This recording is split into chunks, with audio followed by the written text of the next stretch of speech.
Testing, testing.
Welcome, Land Shark Nation.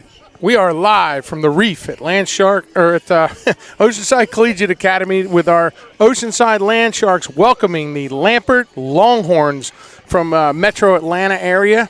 Lambert makes the long trip up here. They got a game with us. They got a game at Beckham tomorrow, I think. To my right is the coach, Chris Harrison, and to my left, Angie Gregory on the camera as always. Coach, welcome. Thank you. Thanks for having me. Beautiful sunset looks like it's in store for us here. We are going to have a spectacular sunset, and we should have a pretty good match. The teams, we're coming to you. We got about 5 minutes before game time, so we're going to have a short pregame, quick discussion and about the happenings going on. The Land Sharks come in here 1-3. We got our big win the other night at AC Flora in the rivalry game. So we're undefeated in the state of South Carolina because we haven't played many Carolina games. And that's going to continue tonight. And then regardless of what the outcome is here tonight, we don't have a lot of time to think about it because we're back-to-back again this week. And we've got a game tomorrow with a team coming in from Georgia. 24 hours, Tone, that's it. So hopefully Oceanside riding a bit of a high off of our win the other night against in-state rival AC Flora. In for a game tonight, this Lambert team brings a powerful squad. I believe it's 8 Division I commits. So certainly going to be a strong, difficult game tonight for the Oceanside Land Sharks, and certainly one, hopefully, that they've been preparing for this week. Well, to quote Athletic Director Mark Meyer, I always say iron sharpens iron, and we're going to cut our pregame short, 4 minutes to game time. We're going to have the anthem here, and then we're going to get to live lacrosse. So without much further ado, and we'll be at face-off shortly.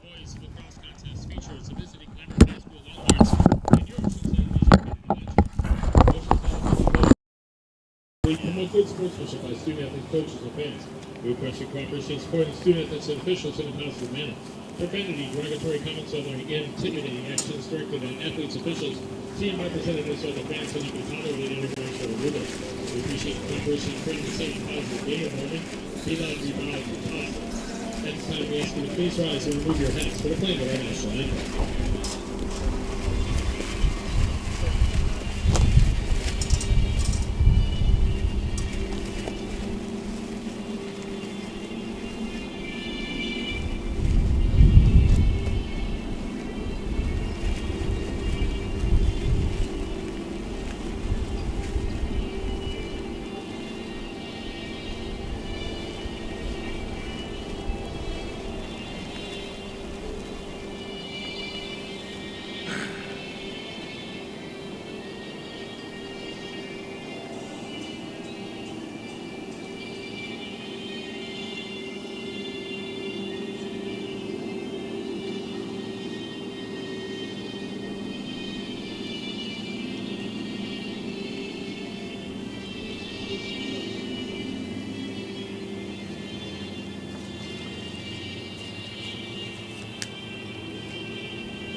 And we are back live at the reef at Land Shark.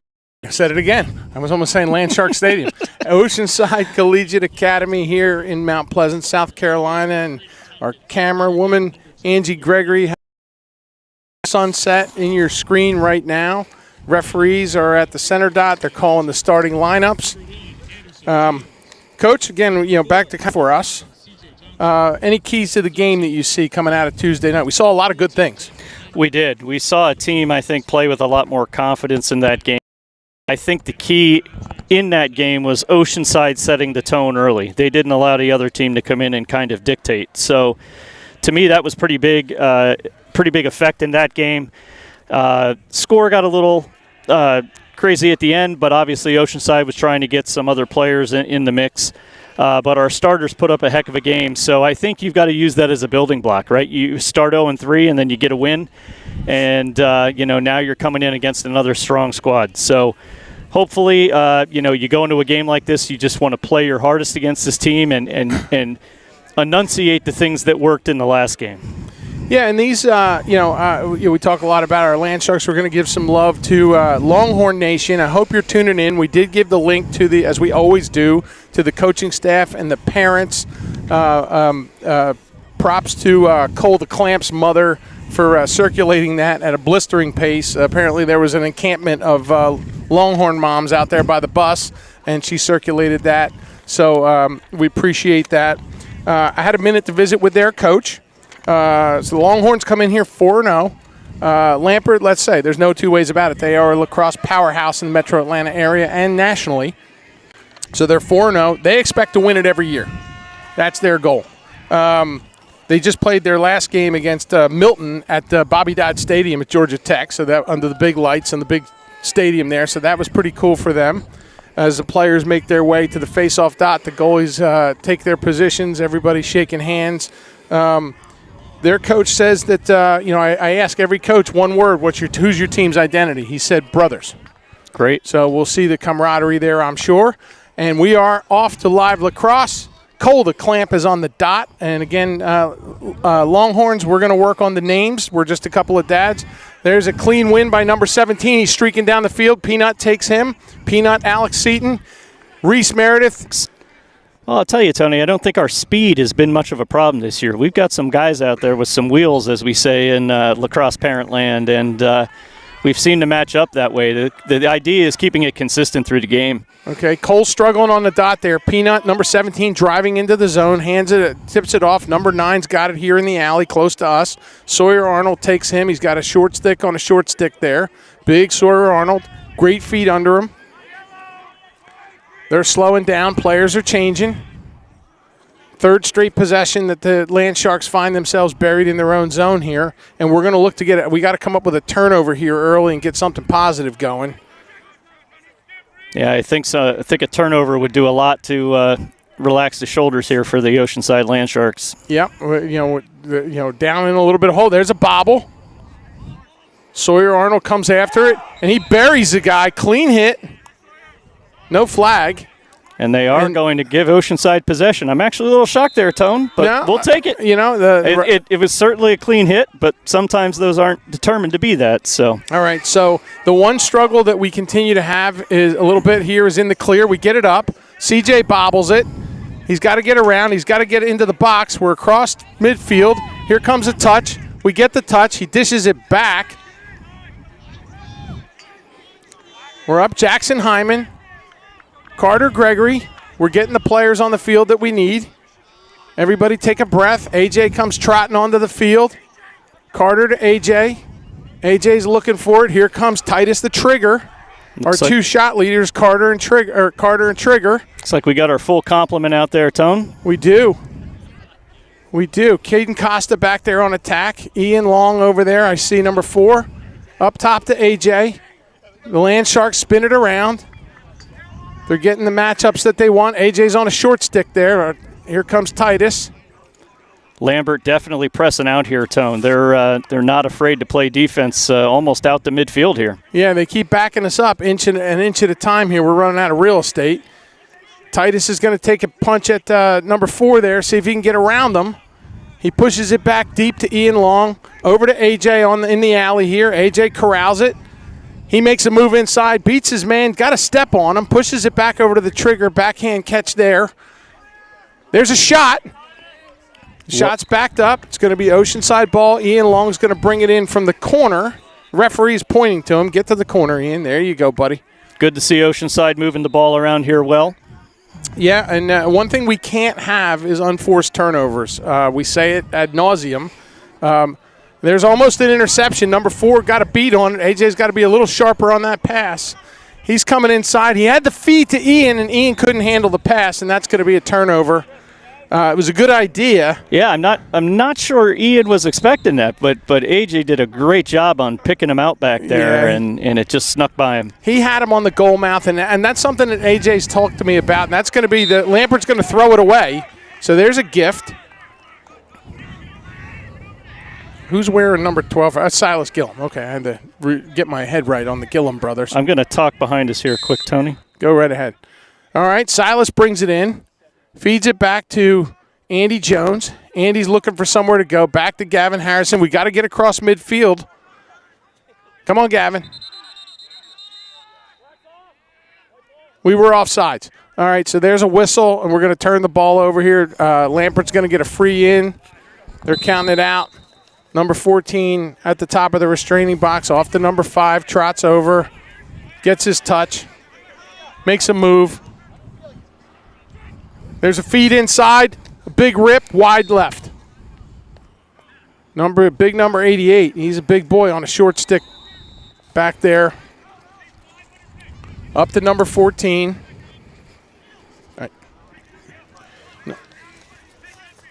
Longhorns, the Horns retreat back toward the center line. Harassed.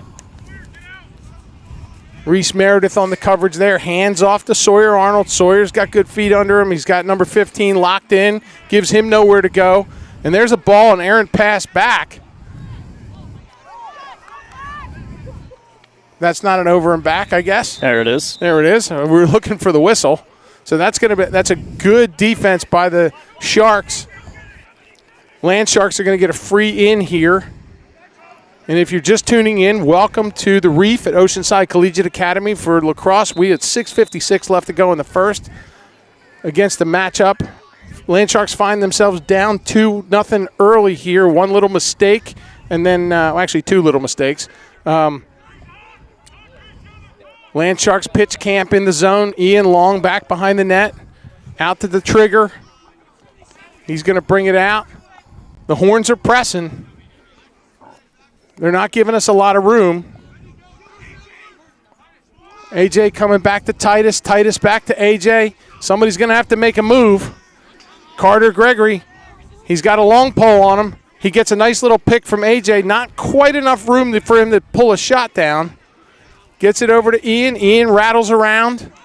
He takes a big hit. AJ in front. He's harassed. Flips it back to Jackson Hyman. Jackson back to Kamikaze Costa. Back up top to AJ. Lambert just playing an aggressive flavor of defense here. Really just no room for Oceanside to work inside. They're just pushing us so far out right now. Yeah, we're going to have to look for a good pick play here somewhere along the way, Coach. There's a shot knocked down. Titus got a little impatient there, pulled the trigger, and look, you got to applaud the shot, the aggressiveness there.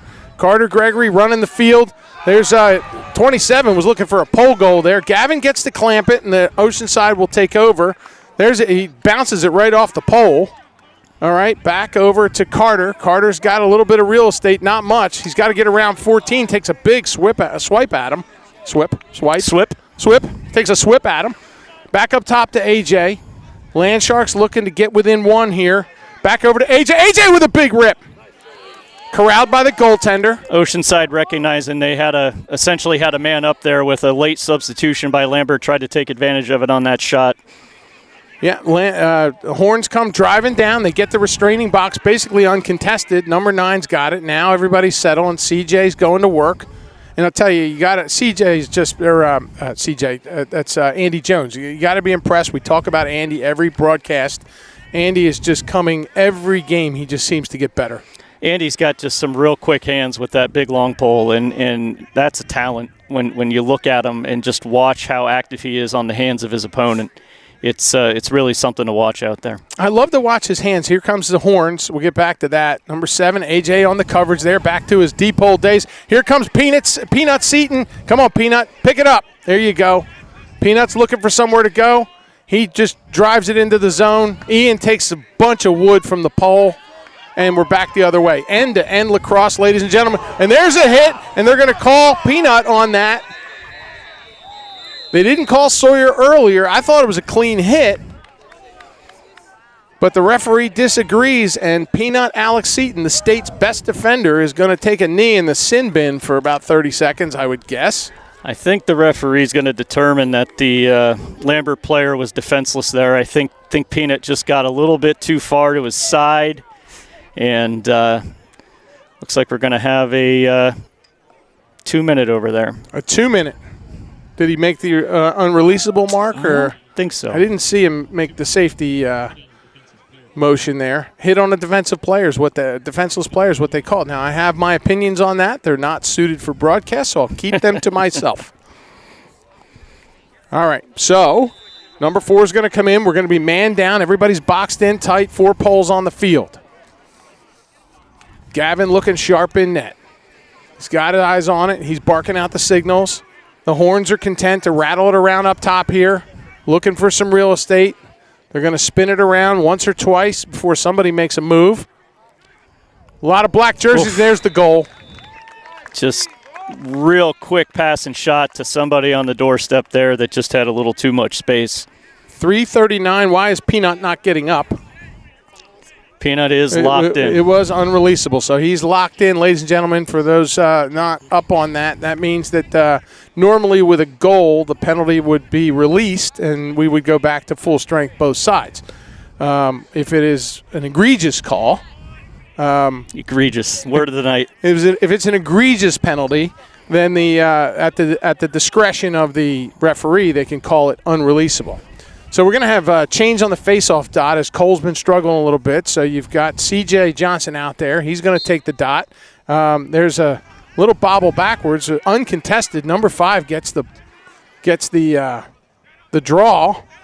Yeah, we typically do that when we're looking for a little more of a defensive posture there in midfield, and usually Peanut's the guy out there doing it, but he's spending some time over in the sin bin. Yeah, we're looking to obviously prevent the fast break, so we can set up shop as quick as possible. The poles are out there. CJ, and there's a long rip, and we got 4-0. The Land Sharks are in a slide here, Coach. Yeah, Gavin's going to want that one back. Long outside shot. He should be picking that up from the corner. But that was a laser, and Lambert Horns building a solid 4-0 lead here with 3:10 left in the first. All right, everybody's got to settle down, I think. You can imagine the coaches on the sideline. That's going to be the message. Look, just settle down. Let's get you and I, when we've gotten in one of these lopsided games like we did against Lake Norman, everybody settle down. We need one good thing to happen. Again, it's cliche. We talk about small victories. I mean, your small victory here would be securing a possession. So see what happens here at the middle of the field. All right, CJ going after it this time. We got to kill this penalty off, and that's going to be a timeout. It's got to be the Horns, right? Yeah, they had possession. Yeah, okay, that's timeout by Lambert. Sorry, ladies and gentlemen. I was just trying to make some sense of what was going on there. Because, again, the referee was pointing toward Oceanside. I think he was pointing to where the ball was going to be spotted, as we would say. So Right. So, on a spectacular night, it's chilly. The kind of high clouds, again, a spectacular sunset off in the distance. We'll take this opportunity to thank our sponsors. So we've got Benjamin Franklin Plumbing of Charleston, always number 1 in my shameless plug. Bowline Wealth Management, Coastal Millwork and Supply, Fast Trans Intermodal, Longshore Boats. Doesn't feel like boating season's quite here yet. A little too chilly. One day to the next. One day to the next, right. McDonald's, Saltwater Rides, SGKA Investments, the Charleston Design Center, Thomas Supply, Axis Endurance Coaching, Charleston Elite Lacrosse, Lolax Lacrosse Shop, Matzo Deli, Jersey Mike Subs fed the Sharks. They feeded the Sharks. They fed the Sharks tonight, and we want a special thank you to Ryan Delman, who gives us a tremendous amount of support. And go visit your local Jersey Mike's. My understanding is he owns a few of them in the area, so we appreciate you. We'll get back to sponsors here shortly. We're going to get back to live lacrosse. Peanut Seaton still in the sin bin for a few more seconds, I would guess. There's Jackson Hyman playing attack. He takes a swipe at it. Number 14, top of the restraining box. Got to start working some names here. 14 is Brooks Wayman. Over to number 9, back to 22, back to Wayman. He turns it around, looking for a big shot. Gavin gets a piece of it. Little piece there on number 9. Little piece there, number 9. Cole Greenfield. He's a Long Island University commit, Division I. A lot of commits on this team. Quality program. Again, we welcome this Longhorn audience in. Oh, there's one got away. He's aiming for the photographer, and that one's in the mud. All right. And sometimes those are the little breaks we need, Tony. So hopefully it may be. We're looking for the ball in the mud. Come on, guys. We're looking for a ball. Somebody get the guy a ball. I never thought we'd have a search for the ball timeout, but that's what we've got. Thomas Huffines, the best pickpocket in the business. Thomas looking better every game. I was talking to Thomas today. He said he's, just as you said, he's feeling better every game too, which is good. So, all right, Thomas feeds it into Gavin. Gavin's looking for somewhere to go. They're going to come after him. These guys play some vicious defense. Carter Gregory's being harassed. He gets his pocket picked. Reese Meredith does a great job with his stick, gets the check. And just like that, Silas Gillum comes over and undresses 46. Might be a little premature there. That's Patrick Roach. I didn't see the call there, Tony, but a turnover and Oceanside ball. We're back in business. Carter almost gets tackled. Then he got a cross-check to the helmet. That'll all be subdued by a Tom Harris timeout with 2:02 to play in the first. So things are getting a little physical out there. We've seen the big check down here by Sawyer Arnold, no call. We saw Peanut Seaton level a guy and got the 2-minute unreleasable. We just saw a cross-check to the head. I think that these teams are gaining a healthy respect for the physicality of what we've got going on here. Well, and I think the key is now it's time to match that. You know, I'm not saying that you're going to go out there and headhunt or anything, but certainly if you know the other team's going to be playing a physical brand of lacrosse, you need to bring your same physical brand of lacrosse. So hopefully maybe that's what the Land Sharks are talking about over there. You know what? They're going to play aggressive defense on us. We got to get into that dirty pick game and start getting some of those greasy goals in tight. So the message all week, along those lines, the message all week was, look, Lambert's not sneaking up on anyone. No. Okay? This is a team has their own website. I mean, it is a dynasty-type program that we are proud to play and that they would want to come here and consider us the good competition. So the message from Tom all week, what I got from the boys was, why not us? You know, at some point, our Oceanside Land Sharks, young and older guys, are going to get a little tired of the idea that they can't beat the big team. So let's stack them up. Titus the Trigger, he's off to the races over there. We get in, we get our touch. It's why we play the games, Tony. You know, we could very easily go off stats and commitments and say, oh, this team wins, but you got to come out and play the game and play a complete game. Yep. Kamikaze's harassed behind the net, over here. Jackson Hyman pushes it over, back up top to AJ. AJ over to the Trigger. We got a little change in light as the field lights here at the reef start taking over as the sunlight gives way to the field lighting. So that plays a little bit of tricks on the eyes. I know I'm struggling with it a little bit. I think our friends at home will enjoy that because they'll be getting less glare off the field now, which is good for them. Yeah, Angie's doing a great job capturing the action.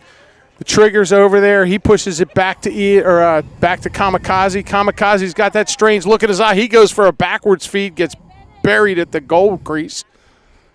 There's a little fight for it in the back of the net. Long pole comes away with it. That's going to be number 6. That's Branson Brooks. He's going to run it up. He's content. He's going to take the line. They got a midi back. He's still running with it uncontested. AJ's going to give him a go at it. AJ's going to slide him off, and he's going to pick up the short pole. Guy gets around him, and there's a goal. So number 6, Branson Brooks, runs the field, dishes it off, catches the Oceanside on their heels in transition. It looked like there was some confusion there about where to go and what to do. We find ourselves with 39 seconds left to play in a 5-goal hole. Yeah, I think Oceanside wants to hear this horn blow, get over there, maybe switch ends, and little change of scenery down at the other end, and hopefully try to build on something in this second quarter. Agreed. You talk about championship programs. AJ talking to Tom Harris this week. Everybody's obviously knows the success of our football program here, and AJ said, "Look, Coach, we were 1-3 when we started this year. And we came away with a state title." So it happens. Okay. There's a flag. Yeah, we got a little And I think messy there on the slashes, unfortunately, and that's going to cost us here. I think the clamp's going to take a knee. I think that was him on the cross check there. We'll see. So the delayed penalty call is kind of a free in for the Horns here, as they basically get a free play. That's number 9, Greenfield. He's harassed by Sawyer Arnold. Doesn't really have any way to go. There's a big drive in front, wide of the net. There's the whistle. It's going to inbound. And now they're going to take care of the paperwork here, I guess, with the quarter. So the first quarter comes to a close. Lambert runs out into a 5-goal lead. At least 2 of them were preventable that we kind of did to ourselves. The rest of it, we're gaining a healthy respect for this Longhorn team. And as we head into the break, I'll bring back up what my previous thought was that Tom was the kind of message to the boys. We're like, look, again, this team's not sneaking up on anybody. Let's not be in awe of their 8 commits or however many commits they have. Let's give them some healthy respect. Oh, wait, Tone, they put a little time back on the clock here. Oh, they sure did. Sorry about that, everyone at home. I have second quarter on the screen, but we still have 1.7 ticks left here in the first. All right, so they blew it dead to do the paperwork before the quarter. I guess on the out of bounds. Must have been. All right, so 1.7 seconds on the clock, and there's the horn again. So now we're done. Back to the discussion that, Tom's saying, look, why not us? You guys can do this. I mean, the messaging is all positive, and the talent is there on this Oceanside team. Now, the fact that we stacked a very ambitious schedule, especially early in the season, is going to be, is the boys can't get down on that is where I'm going. What do you have to lose, Tone, right? You're playing this game regardless, right? It's on the schedule. Right. It makes you go out there and leave it on the field. And this is the kind of game that's going to make you stronger in some of those games that we play against our in-state divisional opponents that matter, right? Yeah. When we're looking at playoff seeding and everything else. So, and you have to think that's why Tom and these coaches schedule these games, because you could play an in-state schedule and you have to argue how much challenge would be there for these guys. And right. So this is why when we're able to sign up these out-of-state opponents and these strong out-of-state opponents that we typically jump at the opportunity. So, if you're going to be out here, leave it on the field. Play hard. Yeah, and I think we're going to get that. I don't see any quit in this team at all. We're just going to keep at it here. And this is a game of streaks. I mean, 5 goals evaporates pretty quick. Some interesting lacrosse news, right? I mean, look, let's face it, nobody gave Wando a real prayer last night against Beckham, and they come away with the win. So congrats to Coach Rennis, for rallying his team against the 800-pound gorilla locally here. Certainly. I wasn't able to go to the game, but I heard some people that were there, and they said it was just quite a game, and it's great to see that kind of lacrosse being played by in-town rivals. Yeah, in the South, right. mean, it's, as we talk about it often in our broadcast, as this sport continues to grow. All right, we're going to get back to live lacrosse here. So number 14, the players change ends. Goaltender's got a different view. Gavin, unfortunately, staring at the same thing he's been staring at, and that is the offense of the Horns. A lot of white jerseys. Okay, so we're still got Cole in the box for a little while. Not sure how long that penalty was or if it was unreleasable. I didn't catch that. How egregious could that little guy be, right? I didn't see that call, but Gavin takes one right in the face, makes the save. There's a scrum for it. It's out in front of the net. Gavin's got it clamped, and number 14 is just standing on the crease harassing him, which I applaud at some level. Andy Jones flings it downfield. I'm not sure they're going to call that a shot. I don't think so. That was some punt. I think that was Andy knowing his goalie just took a schmack there and was punting to give him a second. All right. Well, that's all he gets is a second, right, because here come the Horns. Still have Cole doing his best kneel down over there in the box. Well, we're at 11 minutes now, so if it was he's up. We're evened up. All right, very good. Now we need the turnover, and we got to tilt the field the other way here. All right, so number 22 is up top with it. He's got Sawyer Arnold on him. He takes a run, takes a knee, pushes it back to number 5 there. That's Harrison Richards. He gives way back to 25. Over to 22. Swings it behind the net. Silas Gillum back there on defense. A little bit of a size mismatch there. Gives him a little bit of shot to it. Rings one off the post, the one hopper, and Peanut Seaton is going to hustle for that. That's a great hustle on Seaton there. To no avail. Yeah, he's going to give it to Peanut. I don't think that was negotiable. Yeah, I would think not. Number 22, Brody Powell picked it up.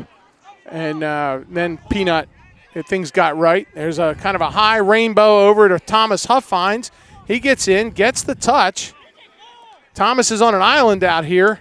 Yeah, Thomas is like, somebody come get me here. Somebody come get me. There's Ian Long. It jumps out of his stick and out of bounds. And the Land Sharks turn it over again. So some confusion out there again on the clear, which is something we're working hard at, but progress is slow. We had some guys getting in onto the box a little slow there, and Thomas just got pinned over against this sideline near to us and ran out of space. Yeah, so number 4, TJ Lasurdo, he runs it in, gives way to the offense. Number 25's got it there, Jake Johnson. He pushes it back to number 5, Harrison Richards. And the horns are coming again. So there's number 15. He's pushing around. He's got Sawyer Arnold giving him Sawyer's been playing pretty good defense here tonight. Yeah, I was going to mention it before, Tony. He's holding his own out there, and obviously playing against this team's a challenge, and he's doing well. There's a bobble backed up. Number 5's about to take a big rip, and there's a 12-meter shot that just gets by Gavin. So that's going to be 6-0 Lambert at the 9:08 mark of the second quarter here. So come on, Gav, you're going to be okay, buddy. Harrison Richards, that's got to be his second or third of the game. He's a Navy commit. I've got Navy lacrosse shorts on tonight. Not rooting for him, but congratulations to him on serving our country and doing so while playing a great sport. Well, I'll echo that.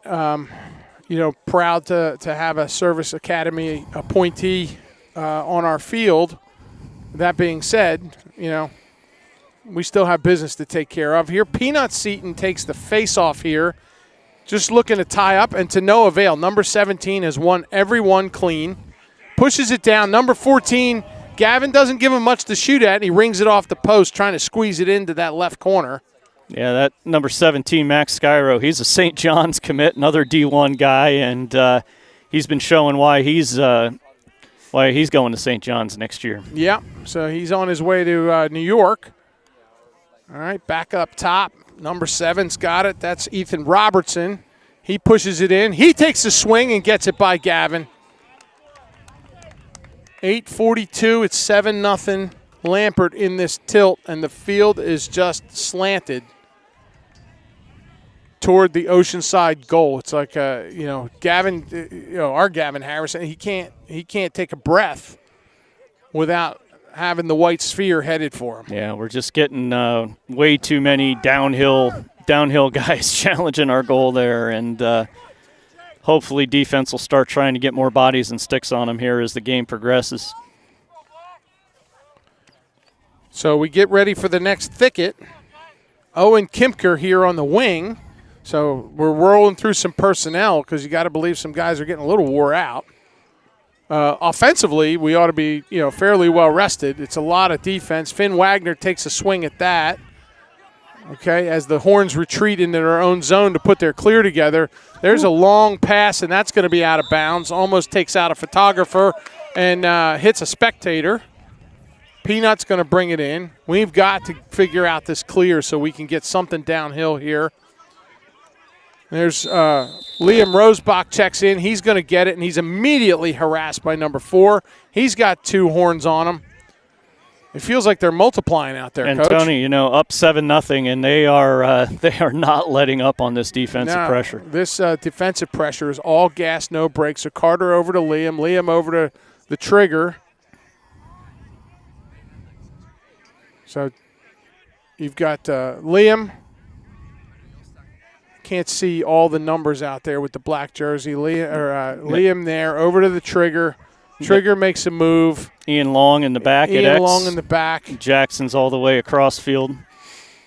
So you got 3 lefties on the field. So the 3 non-right crew. Back over to the wide side. Carter Gregory looking for any thread, just looking for some green grass to be in. Gets it over to, all right, Carter's got it again, pushes it to the side. Jackson Hyman looking for somewhere to go with it. And Jackson's a shooter looking for a shot. You know, Jackson and Carter are our 2 best shooters on the field. Pushing it out. Back up to the trigger, over to Jackson. And I'll tell you, Tony, they're basically daring our guys. They're saying, beat us with your feet. And, we've been struggling to do so. You have to think Oceanside's going to have to try to be focusing more off ball here and maybe setting some picks and things to get some guys open. Agreed. There's a feed across, but the trigger can't handle it. It was through traffic, and he is absolutely harassed. There's going to be a push. It's going to stay with Oceanside here. So you've got Rosebach, Long, the trigger, Jackson Hyman, Carter Gregory, and Finn Wagner in the game. That's the squad that's got to match up here. Finn picks it. So we got 3 lefties on the field. And there's some room.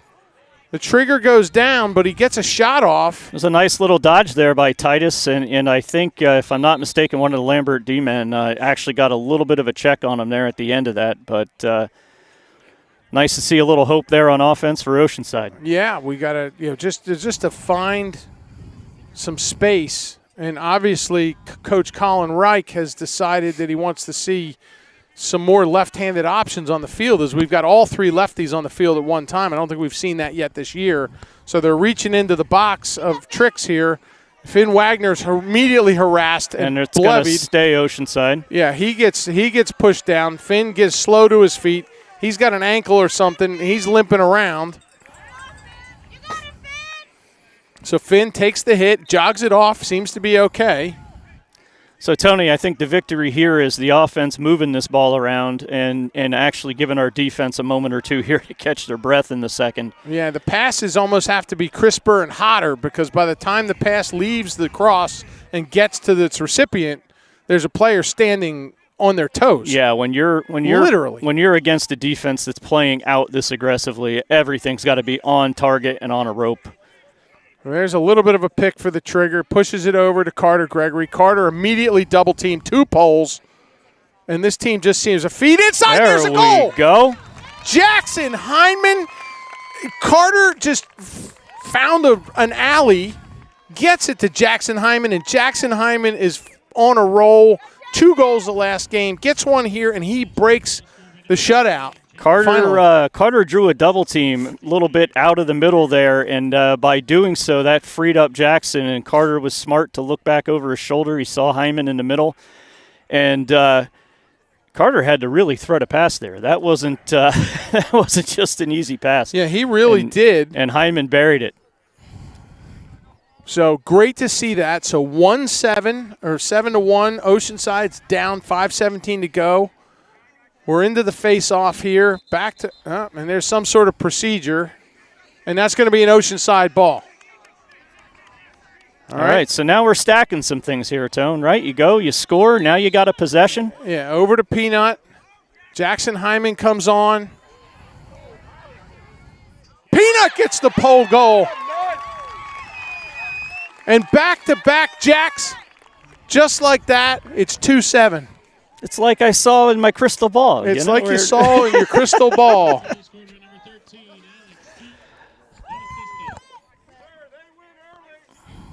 Here we go. So Peanut gets the pole goal off of the back-to-back, off the possession, and we end up back-to-back, and we're back to a 5-goal deficit.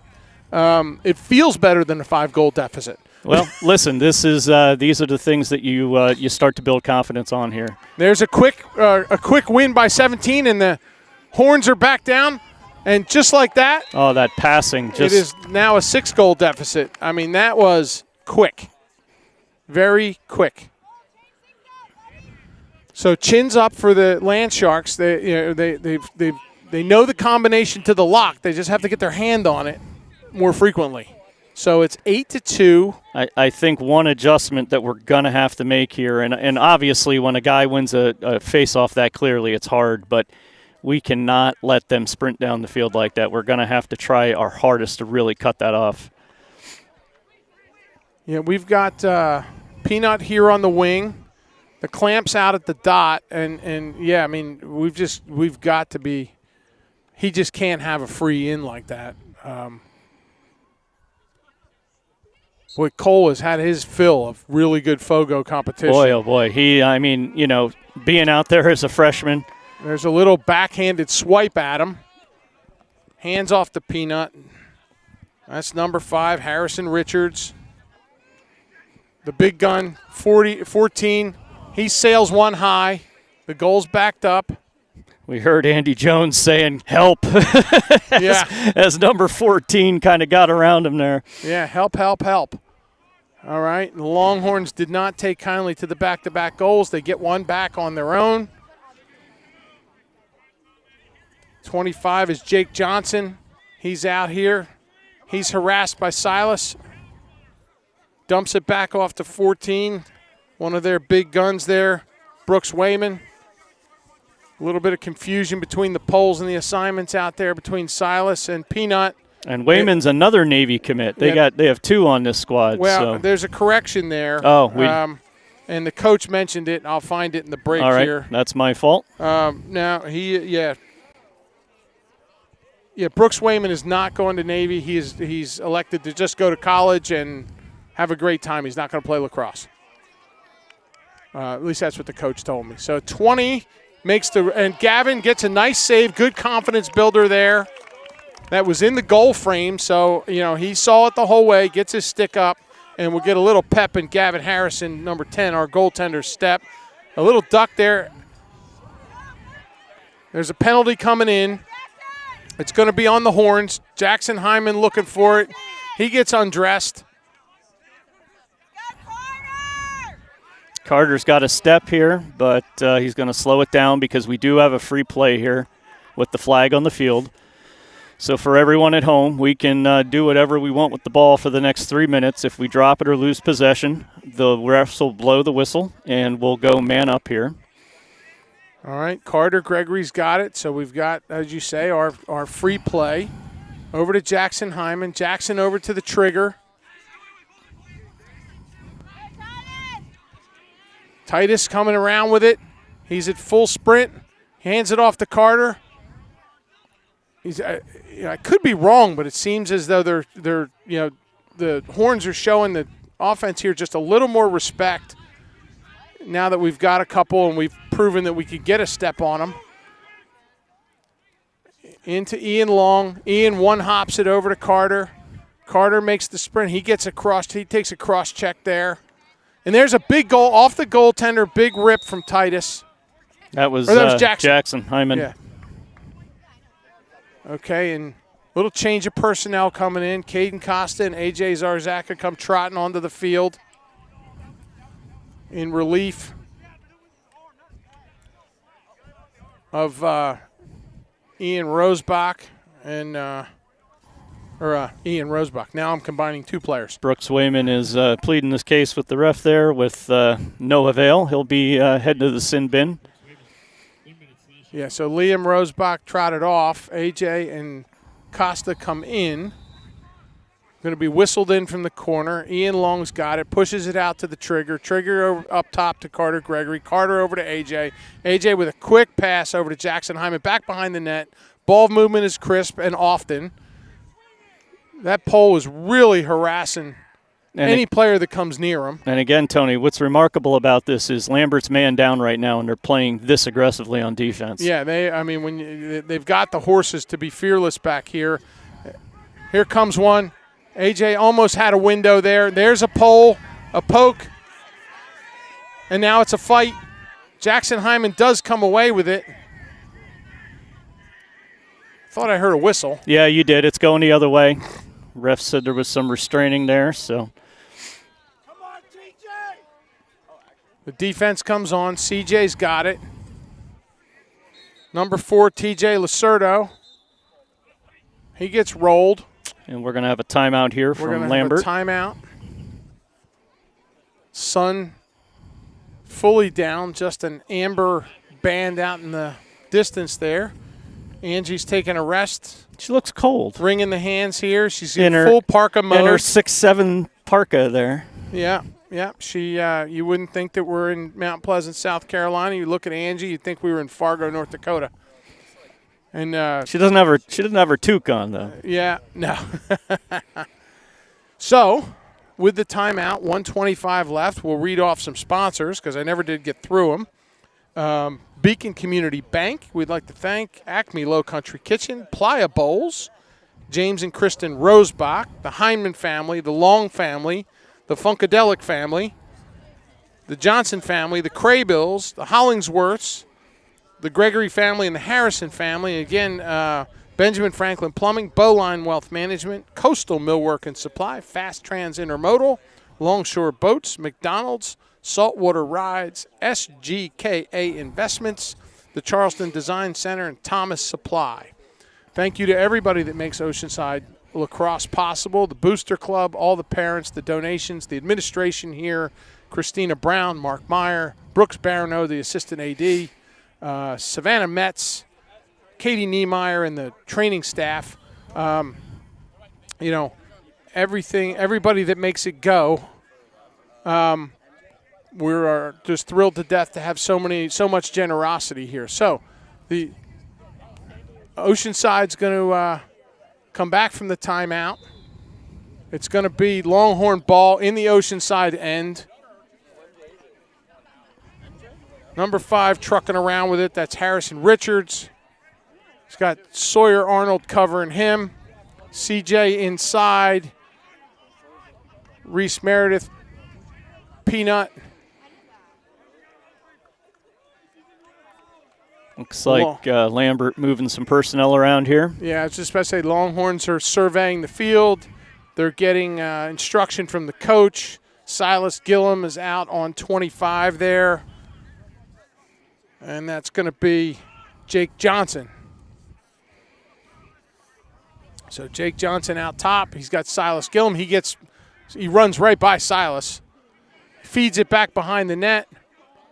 14 going up to grab that one. Yeah, 14. Harrison Brooks going to grab that. There's a feedback, an interception, a long wing down the field. That's going to be on net. The goaltender's got it. He's going to run a while. The ball comes out. So, we've got MJ in the game. MJ's back. Where's MJ? He's right there, number 9. He's picking himself up off the turf. Oh, we don't want to see that. We don't want to see that.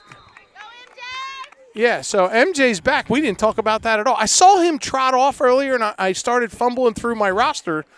I missed it, Tony. Certainly happy to have him back. Absolutely. So we've only got 4 seconds left in the quarter. It's 8-2 Lambert. There's a high fly ball. Goes off MJ's mask. So MJ's coming back from a concussion. And he's feeling pretty good. He could have played last week, but he was still having a little bit of trouble with the lights. So obviously that gives our offense a little different dimension. And, for tonight, it needs to be all hands on deck. Yeah, certainly. And those concussions, you don't want to mess with those, that's for sure. No. Concussion protocol is non-negotiable, especially in these young kids. We know so much more about it now. And our training staff and the medical crews do a pretty good job with that, an excellent job. So, well, Coach, as my man Rocky Balboa would say, the Russian is cut. Okay. There's your Rocky reference. I try and get one in every broadcast. He's cut. He's just not bleeding very much. The Russian is cut. And we know we can get the ball by him. We know that we can run with this team. The question is, can we stop them? Well, Tony, halftimes are for adjustments, and, hopefully the coaches are over there kind of talking the boys through this. I do think there are some things we could do to try to take advantage of the fact that the Lambert Horns are playing out so aggressively on defense. So we'll see if we get some small offensive changes here in the second half to maybe try to counter that aggressive style of defense. Absolutely. I'm just looking behind us here, and the Longhorn faithful, obviously, they travel pretty well coming up from Atlanta, making the 5 or 6 hour trek. I see, we've got a good crowd on the fence here. I see the Lucy Beckham faithful here coming off their loss to Wando last night, and they have to deal with these guys tomorrow. Probably doing a little scouting themselves. Yeah, I see Grant Gallo over there giving me the nod. Always good to see the Gallos. My man Grant, let me get over some knuckles. Thank you. Good to see you. What's up, Grant? So let's take a minute here for a breath, and we'll get back to live lacrosse action here shortly. Yeah, I'm going to do a little talk about today's signing day. So if you want to sign off and grab a breath. So exciting day here at Oceanside today. It was spring signing day. Our athletic director here, Mark Meyer, said it was the largest spring signing day ever, but ironically, one of our first signing days with no female athletes signing today. So it was a large line of boys. We had some golfers, soccer players, rugby players, baseball, and lacrosse. Today, we had Caden Costa signing his commitment to Mars Hill. Attaboy, Caden. This is so exciting for me. Caden's like an adopted son to me. He and my son are very close, and Caden wanted this so bad and just kept working harder and harder to get there, and I'm so excited for him. That's his little commitment poster he had posted online.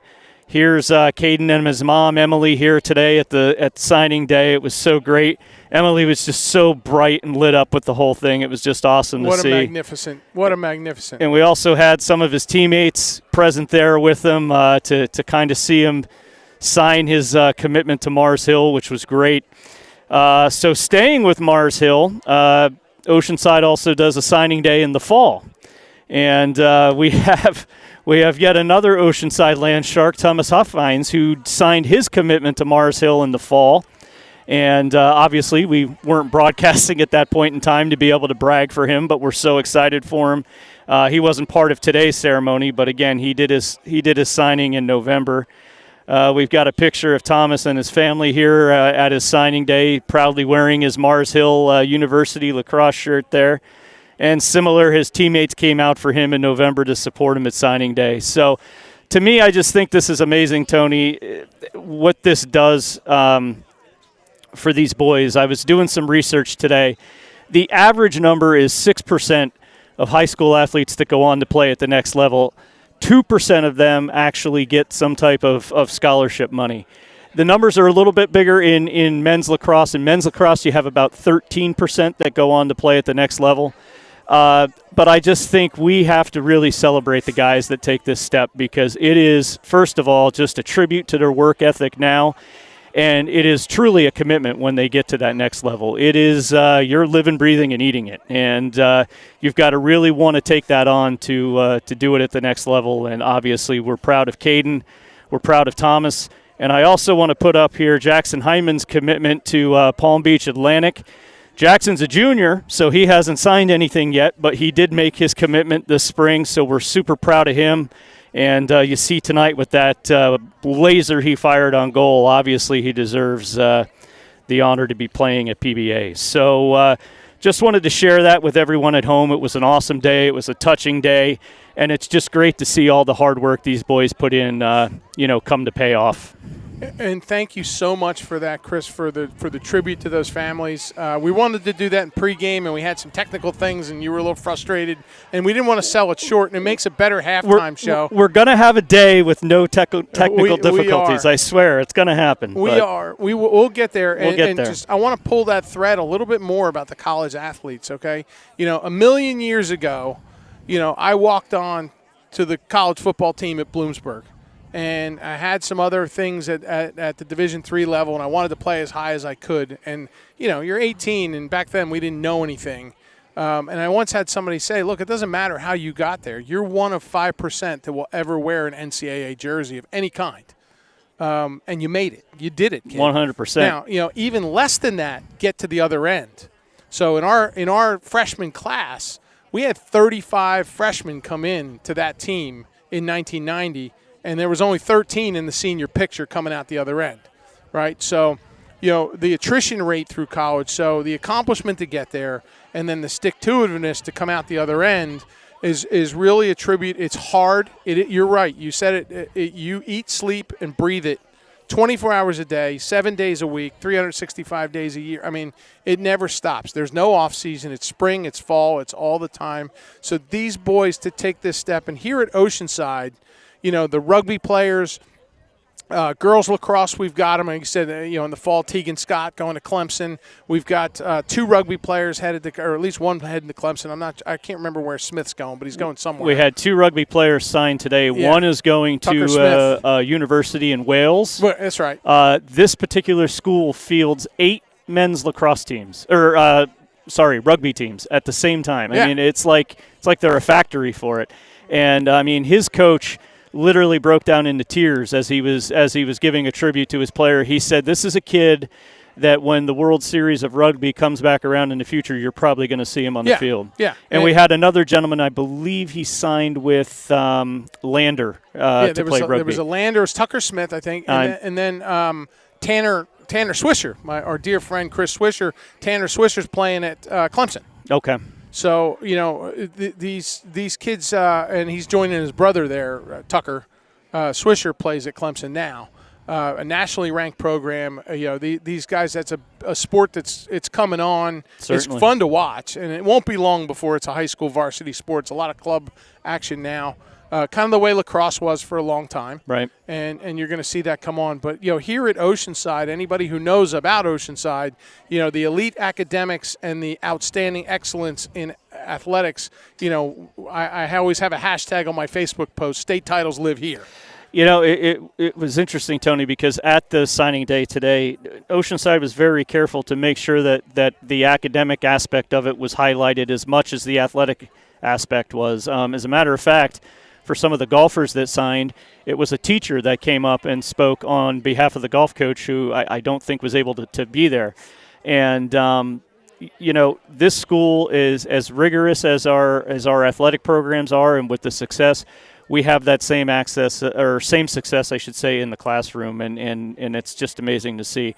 I believe we had 4 soccer players commit today, so it's just amazing to see that, and to see just to see the families too. I mean, I know how I felt when my daughter committed to play Division II lacrosse, and when you get to see another parent feel that, it just exactly what they're feeling. You definitely do. Pretty special, and so congratulations on them. So obviously, if it's 6% of kids, it's 6% of parents to get to feel that way. Right. So it's it's pretty rare air that you got to do that. Yeah, and I can tell you the kind of I hate to put it this way, but almost the dread you feel as you're going through that process. I mean, obviously it's exciting and everything, but boy, oh boy, you just there's some nights you go to bed and you're just like saying a little prayer, saying, let's get all this to work out. And I always say things will be as they are, but really excited for all those boys and the parents that were there today. And I know we had a fall commitment where obviously I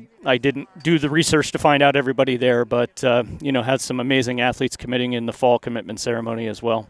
Yeah, it's so special here. Again, Wes Stone. I couldn't think of Wes's name, but he's going to the Gotcha. West. Okay. And he is a rugby player. Okay, Wes played soccer here for a long time. I have to tell you, Tony, I was sitting there today looking at those boys, and it was very easy to see why they play rugby. yeah. I mean, they're tough as nails. They are your famous truck stop $2 steak. Yeah, that's indeed. All right. Well, we talked it all out. We did. We're ready to go live here, everyone. There goes the horn. So that was a great halftime tribute. I'm glad you stopped me from the break. I lost my place there. So we're back out at the face-off dot. CJ is going to take a swing at this Fogo for the horns to no avail. He stumbles on his own recovery there. CJ gives him a push in the back, and we're going to be man down from the word go. Angie's back on the camera here. We were a little lag there. That's actually Joe Harriet that was out there, number 16. Yeah, so Joey Harriet, there's a reason his nickname is Joey Football. Okay. And he's a first-time lacrosse player, okay, as evidence there, and feels the need to knock people down. That's his profession. I coached Joey in youth football, and we coined him Joey Football And let me tell you, I mean, he is a mountain of a young man. Great kid. There's a big shot and a save. Gavin had to look to make sure he had it. He definitely gave that a look. Oh, boy, here we go. And then the clear is clear out of bounds. And MJ can't hunt it down. So good to see MJ and his wheels cooking out there. Really glad to have him back. Yeah, I'm not sure how I missed that in the first there, Tony, unless he just came in near at the tail end there. I'm not sure. We call him MJ Magic. He may magically appear. Yeah, there you go. So Silas Gillum out there, Reese Meredith on the coverage there. Big number 14, lurking behind the net. Peanut's got one eye on him. These boys are ready to rip at will, Tony. We cannot give them an inch of space. They will take advantage of it. Yeah, so we are man down, correct? We were. I think we're even. Oh, so that was quick. Yeah, that was just a little 30-second push penalty there. So, which explains the big, long pass. Okay. Thomas, the pickpocket Huffines. This would be a great time for Thomas to pick someone's pocket. Silas Gillum gets run by, and there it's in the cage. Is that number 5? So that's, number 5. That's going to be 9-2 in favor of Lambert at the 10:22 mark. And the defense has yet to come up with an answer reliably for this Lambert team. You're going to comment on this because I'm going to hand it off to you here. But, when you've got two teams that match up offensively and the poles, it really comes down to those short stick D-mids is the difference in the game. And I think that's where we're kind of getting exposed here. Not to get down on any kids. Everybody's working hard, but, those are the matchups that are being exploited here. Tony, I actually think short stick D-mid is one of the more challenging positions out there, and arguably thankless. Yeah, I got a bigger taste of it, I should say, last year when actually my son played some short stick D-mid as he was backing up Hayden Daniels in goal, and it is a workout. I mean, you are running, and like you said, a little bit thankless. So Silas, tries to shake off the dust as he trots back on. And look, Silas he's a fast young man. He's got wheels and feet under him. The sophomore, younger brother to Titus the Trigger. Well, there's a little bobble there, but we're not pressing. I'll tell you this, Tony. My wife was having a little chat with Silas's mom the other night, and turns out Silas never really played much short stick D midfield. So. This is a role he's filling for this team, and I think he's doing a pretty good job of it here. Yeah. I don't want to paint the wrong picture, but he's there's an adjustment to that. Oh, definitely. And he's not kind of found his home there. Silas, he buries a guy there, no call. The shot goes wide. Harrison Richards comes in with the ball, and he's got a pretty good stutter step right there, and he goes backwards. And there's the mom goal on the side of the net. You see the net shake. And Gavin's going to run it out here. And look, Gavin, still playing with that broken finger. He's being harassed. He can't really afford to take any slashes on that hand, Gavin. And there's the ball comes loose. And, just a miscue there. He's got nowhere to go with the ball. Just utter confusion on this clear once we make the save, Coach. Yeah, this Lambert team, they live up to that Horns name. They are aggressive in just every aspect of the game, and they are certainly not going to let us just take that midfield line and advance the ball. Yeah, and look, Tom Harris and the coaching staff are doing the best they can do over there. They're just at some point the kids got to get on the field and execute, and you see your goaltender being literally just chopped at by 3 people. I mean, somebody's got to wheel back and give them a place to go with it, right? Yeah, it was I think we had some guys trying to get back and just a little too late. So now we got a procedure on Andy Jones, who was lining up in the middle. So we're just going to play defense. Everybody's running off. Everybody's running on. There goes number 15. Dare I say, Tony, the way the face-offs have been going tonight, getting that procedure call may not have been a bad thing because Well, we get to kind of line up and square up against the guy bringing the ball in. Well, it prevents the downhill run. Yep. You know, I don't know that we've won a face-off tonight, and I think poor Cole's, you know, again, he's getting trial by fire this year. It's what he signed up for. But it's, you know, he's had a stiff run of, you know, he's pretty dominant the other night at Flora, but, you know, he's had a stiff run of really good Fogos. And there's another, these guys can just pull up from the parking lot and shoot it. Yeah, that's Jake Johnson, number 25. Yeah, Jake Johnson. I know we've rattled his name off a few times tonight. Just a big again, rip. The short stick mid, right? He literally runs by Owen Kimper. We're not matching up there. Right. And the issue is, you know, when you're playing short stick, you know, we always like to tell the D-men, you know, get on the guy's hands. Well, when you're a short stick and you get beat by a step, there's no more getting on the guy's hands because you can't reach his hands. Right. You've got 36 inches to work with, and that's it. Yeah, whereas the defenders have a little bit, you know, our poles have a little bit more room for error as far as that goes. Yeah, this team is all hustle, all aggression here with an 11-2 lead. Yeah, it's a struggle we've got here. No rest for the wary. Owen Kimker's back out here on the wing. Looks like Jackson Hyman's going to come out. We're going to take a little delay of game there with getting a face-off player on the field. And another free in for the Horns with number 16 there coming across. I don't have a 16 on my roster, so I can't tell you who that is. 16 got cut off somewhere in there. Okay.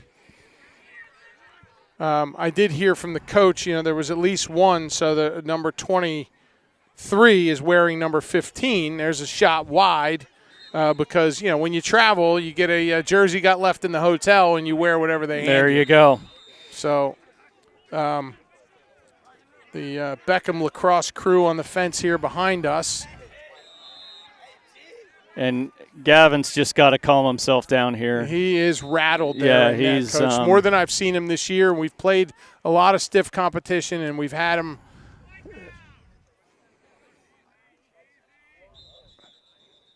So there's a flag down.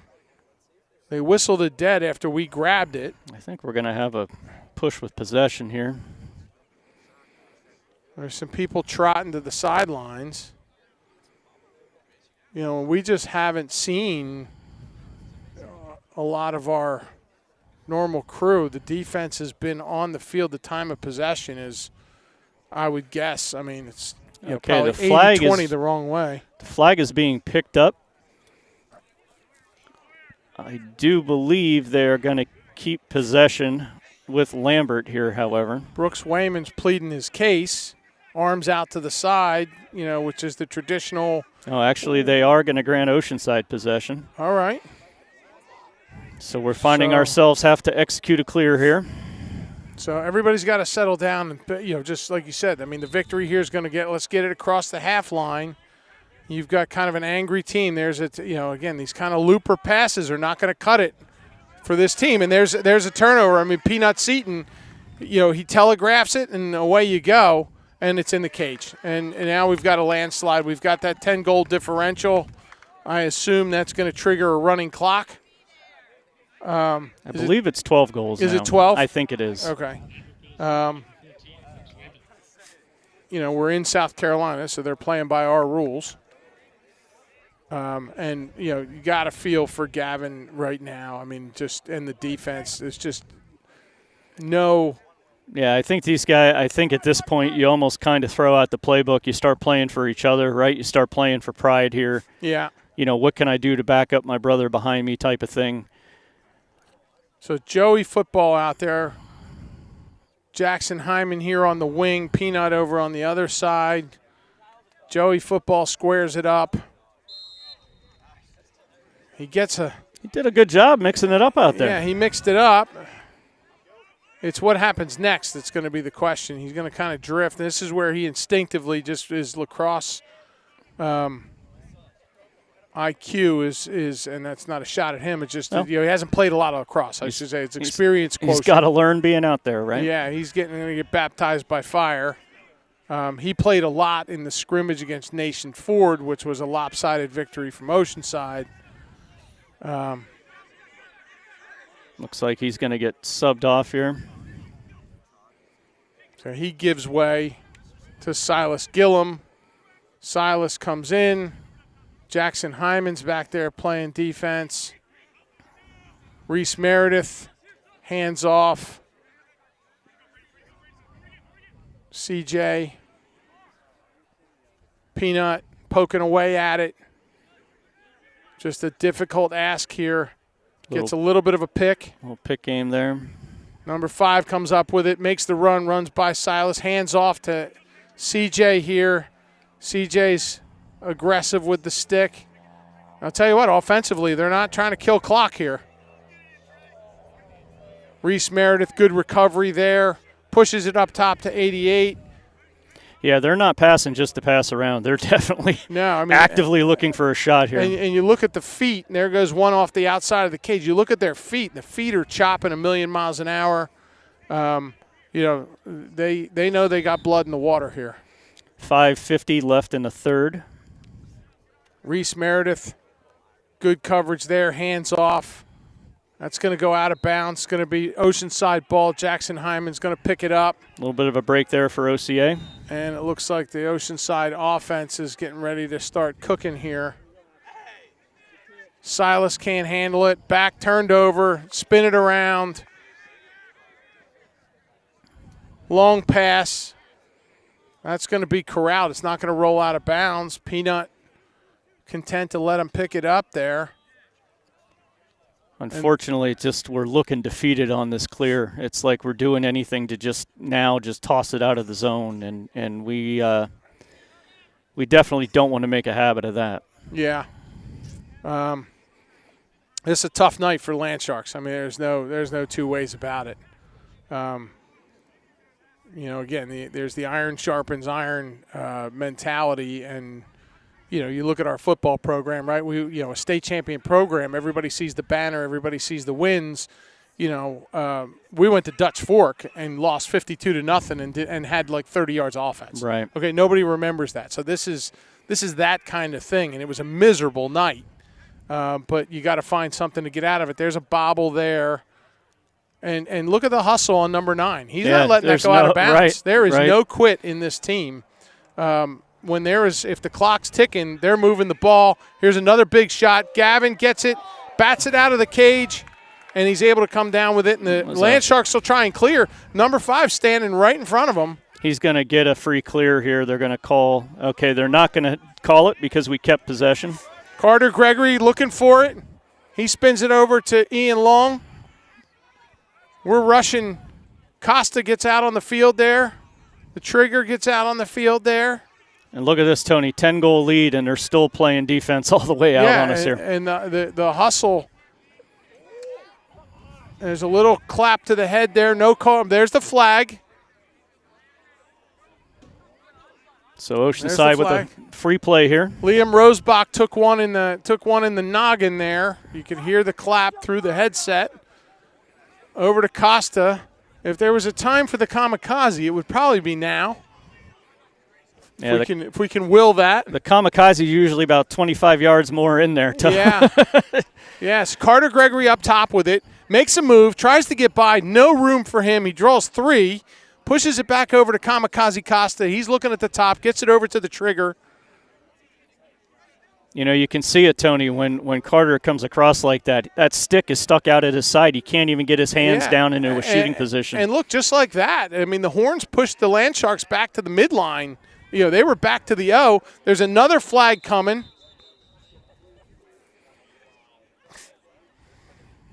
And I can't tell who's headed for the sin bin. It looks like white jerseys. We're going to trot on more offensive armament. AJ, I haven't seen AJ on the field for like an hour. He's out there. No, I know. He just came on. Oh, he just came on. I mean, I can't. Well, I don't think he's touched the field this half yet, and it's 2:49 to go in the third period. I don't think we haven't had much time in this end to get our offense out there, unfortunately. And unfortunately that means they're cold. So you try and get the big line out there. I mean, this is man up. A rare penalty by the Horns there. Jackson Hyman. So we're 2 men up here, Tony. Back around to Ian. I think you got to work hard to take advantage of this. Yeah, I mean, I think we got to put one in the basket here. And there's a turnover. So not what you want to see, man. Down 2 men, up 2 men. Carter Gregory harassing. It looks like a timeout by the Horns. I think that's what we're going to have. I question if maybe it was an official's timeout because of the mouthpiece, but I think that timeout came from the sideline. Yeah, so, we'll take it anytime we can get a breath here. The Horns have definitely come here to make a statement, and you've got the Beckham crew behind us watching intently about what they're going to deal with in about 24 hours. And they're coming off of a tough night last night. Don't shake your head at me, Grant. Okay? It happened. I have to report the news, son. I can't make it make sense. But nonetheless, they're coming off a difficult time last night, and they've got this Lambert team rolling into Lucy Beckham's field tomorrow, and so the boys are all studying up here, trying to see what they're dealing with, and they're getting a full view. I don't think there's anything they haven't seen. Well, I think when you come off a tough loss like that, to come out and play another strong team is what you need, because there's no consolation in coming out and playing a kind of a blowout team. So I think their coaches are going to want to put the boys to the test again tomorrow against this Lambert squad. Yeah. They made the ride up here, and the coach was very frank with me. He says, we expect to win every game we play. End of story. And I said, okay. Good and good. He's been the coach here 4 years. He's been doing it about 8. He must be pretty good at it. Well, you could say that with different levels of confidence, and I think when you look at this squad, you could see why he has that confidence as he says that. Real good about it. Yes. So there's Reese doing a nice job there. He picks a pocket. We get on. We're on sides. What a heads up on Peanut. So we're still a man up or 2 men up, and there's going to be a timeout by Tom Harris with possession, which is probably a pretty good idea. They executed the first part. They burn a timeout here. And, kind of now let's draw up a play and let's get something to get the biscuit in the basket. Well, you're not saving them for the end at this point. So, no. Why not take advantage of possession here and get to the drawing board and get something happening? Right. The Oceanside faithful hanging in here with us on a chilly night. It's the first night my hands are cold. Yeah, my hands are cold. Yeah. There's not a breath of wind. The flag is just laying kind of dead there. That's a good thing, except for the bugs. Yeah, I mean, even in this cold, I think the bugs have retreated. You would know, you got bare legs. So coming out of the timeout here, we'll get back to live lacrosse and see if we can break this grip that the Longhorns have on us. They've got us kind of lassoed and hogtied. I use all of my Cowboy references on the Longhorns. We're going full Longhorn style. Yeah, we're going full Longhorn style. I think I saw Matthew McConaughey walk through here a minute ago. I'm not sure. All right. So, all right, so we're back to live lacrosse. Jackson Hyman pushes it back to Ian. Ian off to the side of the net, looking for somewhere to go with balls on the ground, the trigger trying to grab it.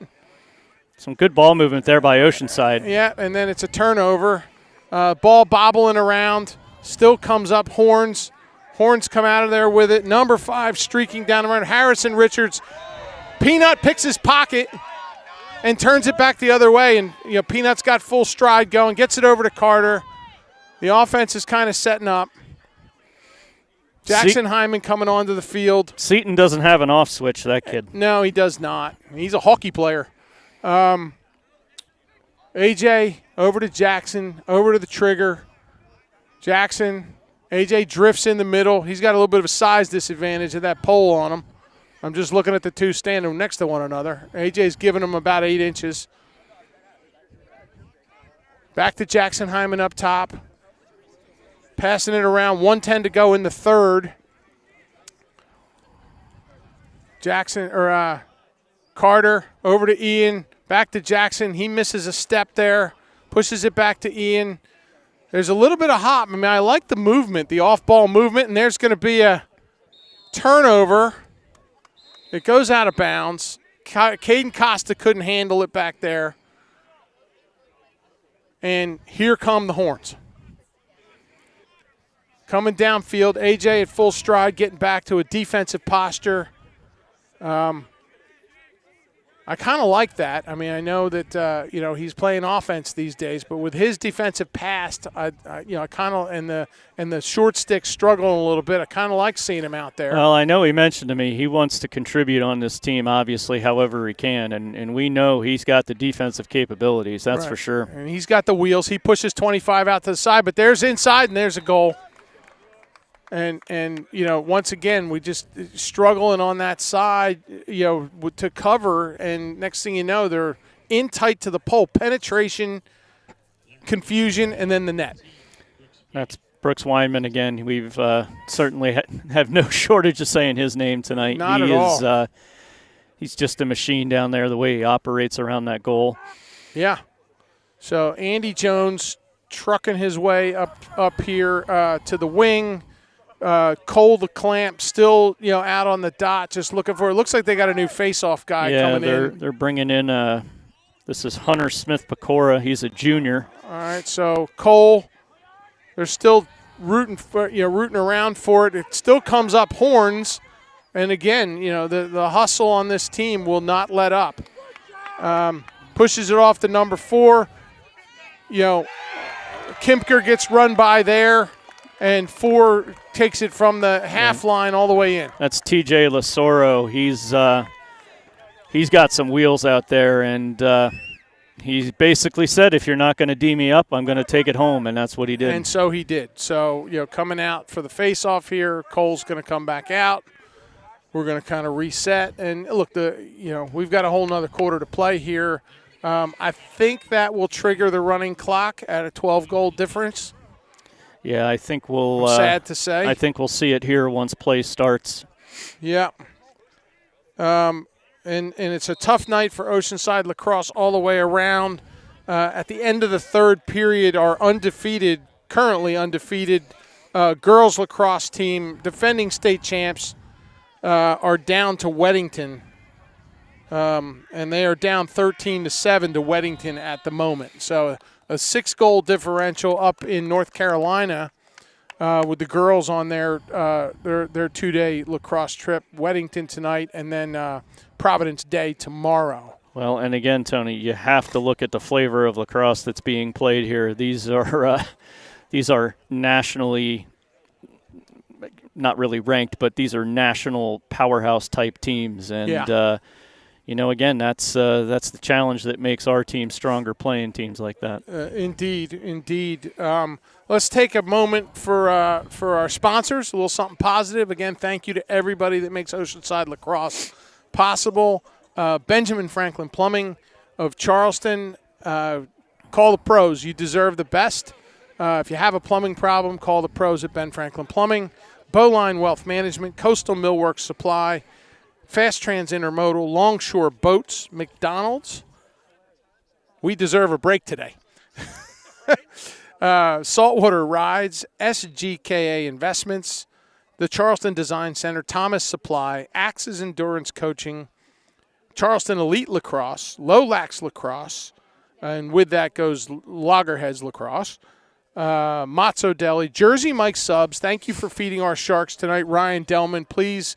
If you're headed out for a good sandwich, go see Ryan and the crew at Jersey Mike's, Beacon Community Bank, Acme Low Country Kitchen, Playa Bowls, the Rosebach family, the Heineman family, the Long family, the Funkadelic family, the Johnson family, Crabells, Hollingsworth, Gregory's, and Harrison's. Thank you to everyone for helping us out to make a great experience for these boys. They're having a tough night tonight, and the kind of love that all of our families and friends and sponsors show these boys is appreciated. So, back to live lacrosse. Owen Kempker here on the wing. Cole's out on the dot. Can't see the other side. I'm going to say that's CJ, judging by the knee. Yep. Yeah, CJ's over there. Some sort of procedure issue, and it is Longhorn ball.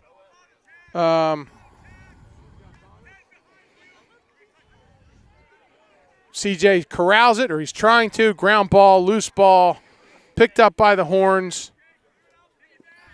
A little bit of ride there. The trigger's giving some harassment there. He can't make the check. 6 over there with CJ. There's 14 still in the game. I guess we're going to see what the clock's doing when the next whistle comes. Andy Jones still working hard. I mean, Andy's got no quit in him. You know, this Landshark team's going to keep coming. There's just a lot of firepower coming the other way. Yeah, you still see our defense out there communicating. Peanut Seaton kind of directing traffic. They're here for another quarter. Yeah, they're not. They took the time to make this trip. Gavin got a piece of it, and it rattled around the goal mouth, never crossed the line. But look at 14 just standing there right in front of him. I mean, you know, and this guy comes in like a missile. He's going to check Gavin, number 33. He outs it to Peanut. Peanut's looking for anywhere to go with it. And 1, 2, 3, we're on sides. So offensively, we've got it in the zone. We've got the touch. Good on the Oceanside squad cleaning that up there. Carter Gregory in his familiar attack position. We've got Finn Wagner over here. The trigger over to Finn. Finn grabs it. Don't step out of bounds, Finn. There you go. Back to AJ. AJ's got Liam. He makes the skip pass over to Jackson Heineman. Jackson comes across to Liam. Liam to AJ. AJ's trying to find somewhere to go. Dishes it to Finn. We've got the 2 left crew in the game with Finn Wagner on the left hand, and the trigger's got a left hand. I know we've said it ad nauseum tonight. Look how far this defense is still pushed out. I mean, unbelievable. The perimeter, they're not happy until they push you into an over and back. I think that's what they're declaring, what they would say victory is. AJ gets the wheels turning. He's trotting toward the alley there. 9:30 to go, down by 12. The offense just trying to put something together, run plays, get reps, find something that we can pull positive out of this and move on to tomorrow, because there's a feed out front. There's a big rip, snared by the goaltender. Jackson had it. He wound up, gave it the laser shot. Nice save by number 2 there, Luke Grasso. Feed over to number 6, gets around Finn. 6 feeds it over to 14. 14, big guy in front, and there's a behind-the-back goal. 33 on the goal mouth. And the slide continues. So that's 14. The clock is running. Oh, there was no goal there. Oh, no goal. All right. So still a 12-goal differential. Andy pushing something out for his life there. I mean, we are just doing everything to possibly get that ball over the midfield line. Yeah, I mean, this there's Peanut with a positive. You know, I mean, again, there's no quit in any of these kids. They're coming. You know, the Sharks are out here to play. We've got a game. Trigger's asleep at the switch there. Yeah, it ends up with Carter Gregory. Carter feeds it inside. Silas over to Finn, and Finn gets robbed. Finn was trying to just do a little catch shot there, and the goalie just read it perfectly. Well, I think Finn was looking at the cross on his stick, and once he got the ball, as soon as he turned around, the goalie was standing in front of him. Right. I don't think he expected that. So there's going to be a timeout. So we got a timeout with 7:57 to go from the Horns. Angie's looking for something combustible to build a fire to warm herself over here. She was eyeing up the wood blocks under the camera there for a minute there. Those are precious. They must be spared. Yeah, no, we need those. That you wouldn't believe that for all the technology in this rig, those 3 2x4s are what makes it actually work. Did you ever see the meme video online where it's the dad that keeps the piece of wood in his garage for like 20 years saying, I'm going to need someday that one day? I'm going to need that. That's one of those 2x4s. That was exactly that role. Yeah, so there you go. I actually said to my son, I'm like, you remember that piece of wood in the garage? What we should be doing is writing the schedule and the scores on the wood. There you go. You it know, would be like and it would be like a memento. There you go. For the season. A little. We may want to leave this score off of it, but I think the piece of wood should be like Wilson was to Tom Hanks in Castaway. It should be of some significance. Yes. And the show is now dilapidated too. We are talking about wood. Well, it definitely helped with my blood pressure and keeping this rig working. So it's served many good functions so far. Indeed. So, and that's the end of our wood conversation. Yeah, that's going to be the end of that, and we've killed off the entire timeout. The Longhorn fans, faithful, is chuckling behind us, so we're doing our job. And they have no idea at home what we're even talking about. So. No. I'm asking to give a shout-out to Miss Dana Pedro. Oh, well, I appreciate that. Thank you for the feedback there. Well, if she loves us, we'll definitely shout her out. So, Dana, feel free to go online and like the page, and you can send us a little note, or you just wanted to exert your authority over your husband and make him do that, which either way we're impressed. So, number 11, back to live lacrosse. Silas Gillum stalking, trying to get him to go left. He does do that. Pushes it in front, and there's another goal. This Longhorn team just keeps coming.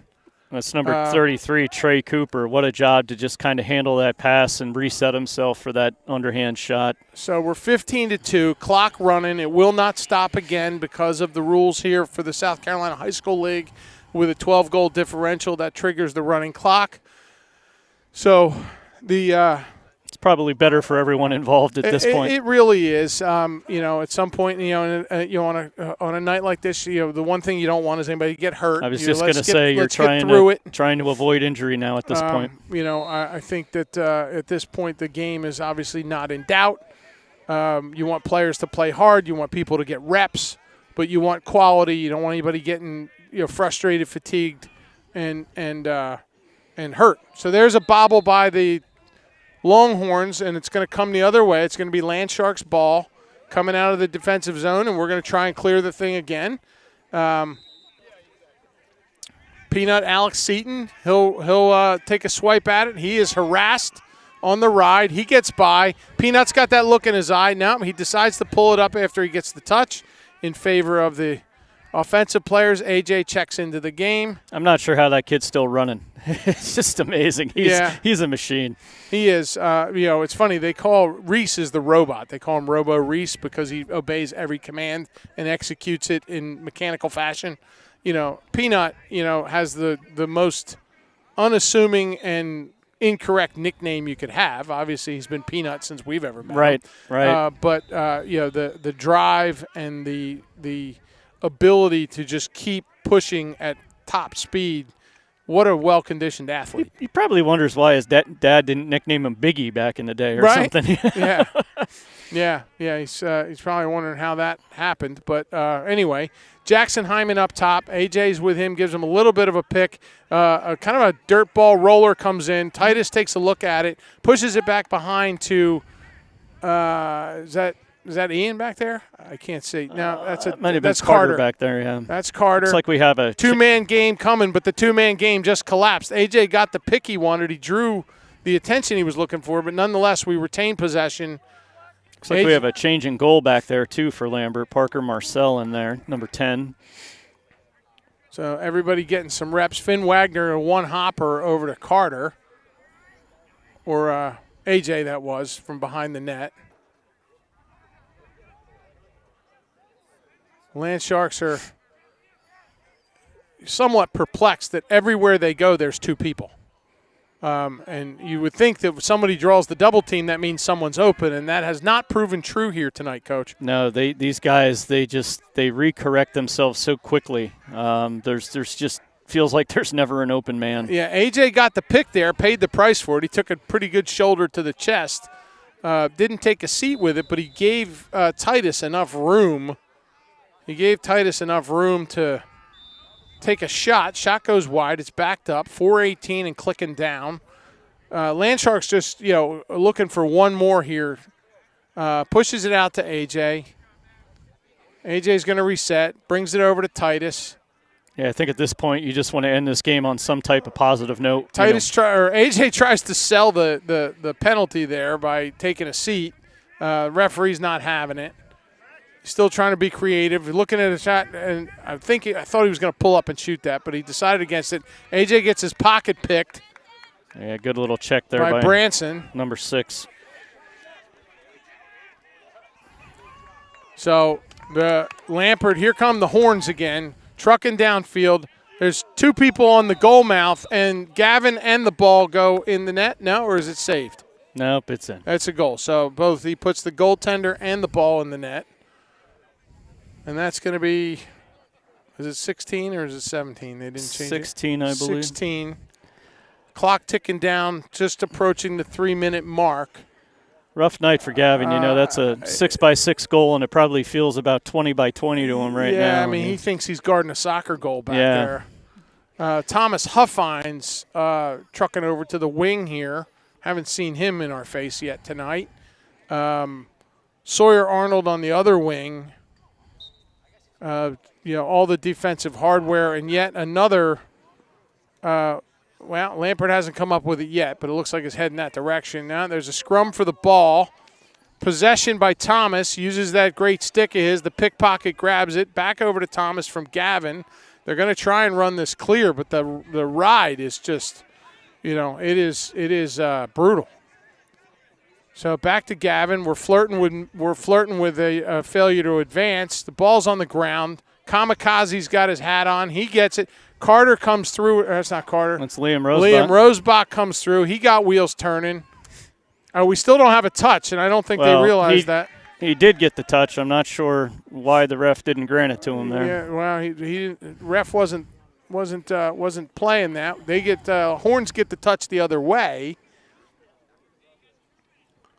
And 156 and clicking down. Be interesting to see the posture of the Horns here. You've got some of the backups in. Even the backups. I mean, these guys are going to want to get their name on it and get say they were here. Well, Tony, you said earlier, all gas, no brake. I mean, they do not look like they're wanting to pass the ball around for the next minute. They're moving into position for a shot here. Yeah. So Rosebach back there he kind of whiffs on the coverage there. There's one there. Decent defense there between Robo Reese and Andy Jones. But nonetheless, they can't stop the possession. There's a little bobble out there. 1:13 to go. Clock ticking down. You've got Costa out there. Obviously, Peanut, Thomas, Reese, Rosebach. Can't see who's in tight. A little bobble there. Peanut trying to capitalize on that. And there's a ball gets thrown away. It's going to come down. 45 seconds, 44-43. Thomas is going to retrieve the ball from the spectators. Over to Andy Jones. 29 seconds now. And the wall that these guys put up at the half line is impressive. There's a timeout by Tom Harris. The clock did not stop. Or, no, well, it wasn't a timeout then, so it's just a whistle? Just a turnover, I think. Just a turnover, okay. May have been an offsides. I saw Andy kind of turn when he came across. 5, 4, 3, 2, 1. And that is going to be your final. 16-2. Lashing of the Oceanside Land Sharks by the Lambert Longhorns. They were as advertised. We appreciate Lambert coming up here. We appreciate the effort of our Land Sharks. We will lick our wounds and then play. Who do we play tomorrow? Cambridge. Also a Georgia team. I'm not quite sure where they're located in Georgia. Right. Houses that come to visit us, but yeah. Not much positive. Tomorrow's another day we come out to fight. Yeah, I hope that's where it's going. You and I, you're the goalie dad, and I'm the midfielder dad, and so we're going to get a narrative when we get home. And like you said, I've been on the other end of one of these, right? On several of these, right? And when you're 18 and it's your senior year and you take that kind of whooping, it feels much bigger than it actually is. Yeah, and unfortunately, being a dad of a goalie, and I'm actually the dad of 2 goalies through my life, these games are tough, and what we try to do is just keep the focus on the positive. You got to realize, as you say to goalies, you're the last man, so they've got through the rest of your team by the time they've got to you. And this was obviously a tough one for Gavin and this whole squad. And like I said, it's all about how they bounce back tomorrow. So support each other, build each other up. You're not going to go out and say this game came down to 1 or 2 plays or someone being lazy or something. No. I mean, this was just a thorough beating. So we'll see how we come out here, 22 hours from now to play another Georgia team. Now, what'll be interesting is that, it should be about 80 degrees at game time tomorrow. I think it's going to be a bit warmer, which will be nice. And, not that that's an excuse for anything either, but we'll certainly appreciate that standing here on the sideline. Yeah, no, we'll appreciate that. So with that, Landshark Nation, we want to thank everybody. Again, the administration, Christina Brown, Mark Meyer, Brooks Barano, the athletic training staff, Katie Niemeyer, Savannah Metz, the coaching staff, et al., Tom Harris, Colin Reich, Alex Rode, Clark Seaton, Joey Boylston, and anyone else that Coach Harris got to help him out.